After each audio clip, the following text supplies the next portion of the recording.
Hey guys, welcome back to my channel. My name is Gabby and today I'm gonna be doing the mid-year freak out book tag thing.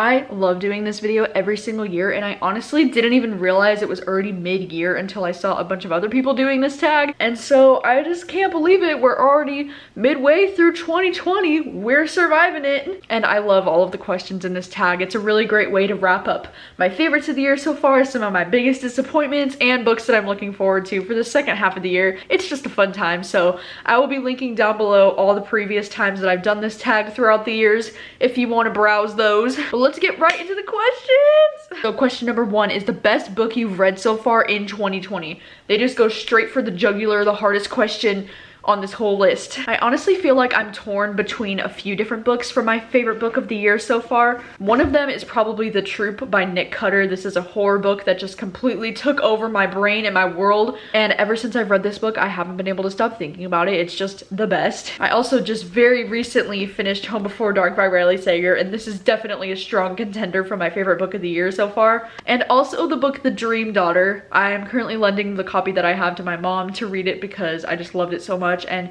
this book is a historical fiction sci-fi kind of book that completely took over my brain as well. And this one might be one of my favorite books of the year too. Like, I don't know, I honestly can't pick between these three. They all have very different vibes, but they're all great in their own ways. Question number 2 says the best sequel you read so far in 2020. So my answer for that is Dr. Sleep. No, I'm just kidding. Dr. Sleep was trash. I think the only other sequel that I've read this year so far is Undercover Bromance by Lisa K. Adams. This is technically the second book. It's a sequel to the Bromance Book Club, and I did enjoy this book. I think I gave it like 4 stars. I didn't love this one as much as I love Bromance Book Club, but this one was still super cute, super fun. It was a little bit more serious than I thought it was gonna be though, not gonna lie. I know a lot of people that have read this don't really like this main female character, but I thought she was fine. I thought she was great, and so I really enjoyed this one. Question number 3 says new release that you haven't read yet but you want to. And for that I have a few different answers for this. There's this book that just recently came out called The Falling in Love Montage. It's this young adult female romance that just sounds so freaking cute, and I can't wait to get my hands on this. Like, I think this book is getting sent to me in the mail soon and I'm so excited to read it. I also have If I Never Met You. This one's kind of a new release. It came out in like a few months ago, I want to say, and this is the buddy read for Romanceathon, so I will be reading this one very soon, but haven't read it quite yet. And I also have The Shadows by Alex North. I just got this book in the mail the other day. This one actually doesn't go on sale till July 7th, but this one is a new release thriller. It's one of my most anticipated thrillers, and I'm very excited to get to this one. Question number 4 says your most anticipated release for the second half of the year. Oh man, I have quite a few for this one as well. Probably my most anticipated is One by One by Ruth Ware, because after The Turn of the Key, I am just like here for Ruth Ware. I'm also really excited about The Only Good Indians. I think this one comes out in July, and this one's a horror novel that I'm just very much looking forward to. And also the new Paul Tremblay Survivor Song. That one also is coming out very soon. I cannot wait to get my hands on it. I am so excited. Number 5 is your biggest disappointment so far this year. I'm honestly gonna have to go with Beach Read, even though I know I might get some side eyes, I might get some hate for this answer, but honestly Beach Read was just okay for me. I thought I was gonna love this book. I put it in my 5-star predictions. I thought this book was gonna be the unhoneymooners of 2020. I thought it was gonna change my life, and honestly I feel like I just set the bar way too high maybe, and I was just kind of let down by this. It's not a bad book by any means, you know, like I still think this book is good. I gave it 3 stars, but like it just did not live up to the expectation that I set for this book in my head. I thought this book would be everything, and I don't know, Gus was just kind of annoying to me, and there were just a lot of things about this book that didn't work for me, and yeah, I don't know what else to say.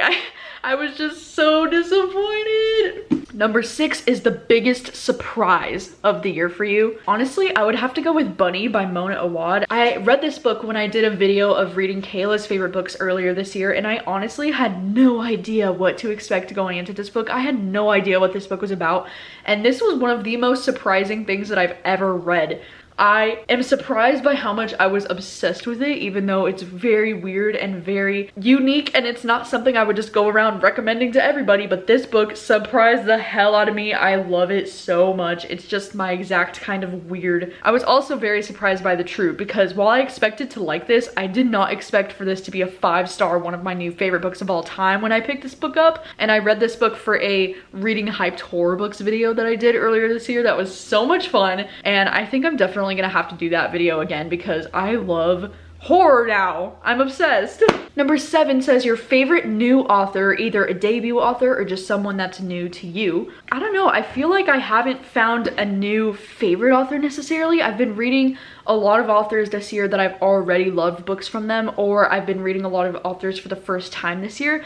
But some authors that I wanted to mention that I'm definitely willing to check out more of their books after loving a certain book is Kimberly McCrate. I read A Good Marriage last month and I loved it. It was so freaking good, and it was kind of out of my comfort zone because this one's like a crime legal thriller, but I freaking loved it, so I definitely want to check out more from this author. And after absolutely loving the guest list, I'm really interested in checking out more of Lucy Foley's previous thrillers. And same goes for Mona Awad. I know she has a few other books and I haven't read any of her other stuff, so I'm definitely interested in checking out more of Mona Awad's stuff as well. Number 8 says your newest fictional crush. Honestly, I would say Jo March from Little Women because I haven't been reading a whole lot of romance this year. At least I haven't been reading romance that I've been enjoying. Most of the romance that I've been reading this year, I feel like I've just found it to be just okay, so I definitely don't have any fictional crushes from romance this year, but Jo March is my queen. And then of course the next question, number 9, is your newest favorite character, and I would also say Jo March from Little Women because I read Little Women for the first time earlier this year and it honestly changed my whole freaking life because I don't think I've ever related to a character in a book as much as I relate to Jo March. And I know I say that a lot about Fangirl too, like Kath from Fangirl is my most relatable character of all time, but like Jo March puts in some good competition for my most relatable character. And I just absolutely love her character. I love her fierceness and her passion and the way that she's a writer and the way that she just doesn't take any shit. She is just such an inspiration to me and I just love her so much, and I feel like we could be sisters or best friends, you know? Number 10 is a book that made you cry, which I could also hold up Little Women for this because Little Women made me bawl my eyes out. But also 11/22/63 by Stephen King probably made me cry the most this year. I actually have an entire reading vlog just for this book. I also actually have a reading vlog for Little Women, so I can link those down below if you missed them. But I bawled my eyes out reading this book, and I included that in my vlog, so you can definitely see that. But oh my gosh, I was not expecting to cry so much in this book. It's just so beautiful and so tragic, and it breaks my freaking heart. All right, number 11 says a book that made you happy. I know this is kind of a weird answer, but The Guest List by Lucy Foley made me so freaking happy. It made me so giddy. There's just something so much fun to me about reading a thriller that you're just like constantly on the edge of your seat and constantly just like questioning where everything's going. And it was just a really happy time. Like, it made me so genuinely happy. Like, The Guest List made me happier than any romance that I've read this whole year, so I don't know what's going on with that. But I also feel like very recently reading Home Before Dark made me so happy. Like, it was so nice to finally read one of my most anticipated books that I think I would give 5 stars to, and then I actually gave it 5 stars, and it was like an amazing time.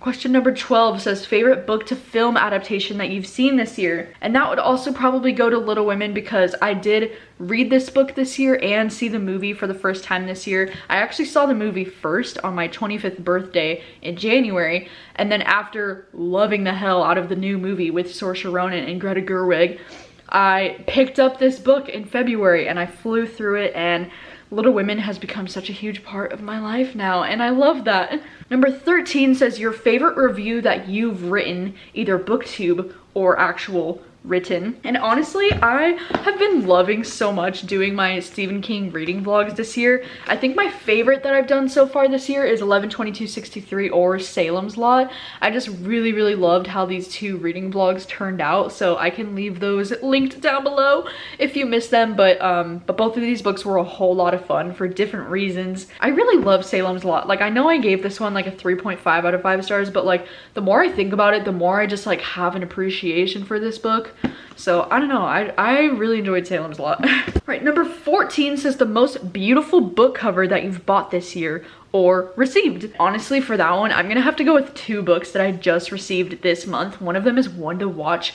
Look at how cute this cover is. Oh my gosh. I love that it's like this girl with her dress and she's like holding a little ring in her hands. I don't know if you can see that. And then all the little cameras around the sides, and I love the colors. I just love everything about this, and the spine is so cute too. And then I think another really beautiful ass book that I just recently got is The Vanishing Half by Britt Bennett. I'm actually currently reading this one as well, but this cover is just gorgeous. It's so colorful. I'm here for this. I love it. And then number 15 is what books do you need to read by the end of the year? Dude, so many books. I have so many books. Besides all of the many Stephen King reading vlogs that I hope to do before the end of the year, I would also like to jump back into And Then There Were None by Agatha Christie, because I tried to get into this book late last year and I just couldn't get into it for some reason, but I would really like to give this book another shot because I know that it's a classic thriller novel and I really just want to like give it the time that it needs and really read this book and do it justice. I would also really like to read The Mothers by Britt Bennett. This is the same author as The Vanishing Half, so I'm currently reading this one and I have the audiobook on hold at my library for this one, so hopefully I'll be reading this one very soon. And gosh, I have so many books that I need to read before the end of the year. It's crazy. I would like to read House of Leaves. I want to do a reading vlog for that one probably closer to the fall time. I also want to do a reading vlog for The Book Thief later on this year, and I have so many fun like secret TBR kind of video ideas planned. And I would also like to do at least one more reading hyped horror books kind of video soon, because oh my gosh, that one was so much fun. Like, all right, so that is the mid-year freak out book tag. Please let me know, what are your thoughts? What is the best book that you've read so far in 2020? What is the biggest disappointment for you? And please let me know, what are some books that you're looking forward to that have either just come out, or they're coming out very soon, or they're coming out at some point in this year? Please let me know, and thank you guys so much for watching as always, and I will see you very soon with a new video. Bye.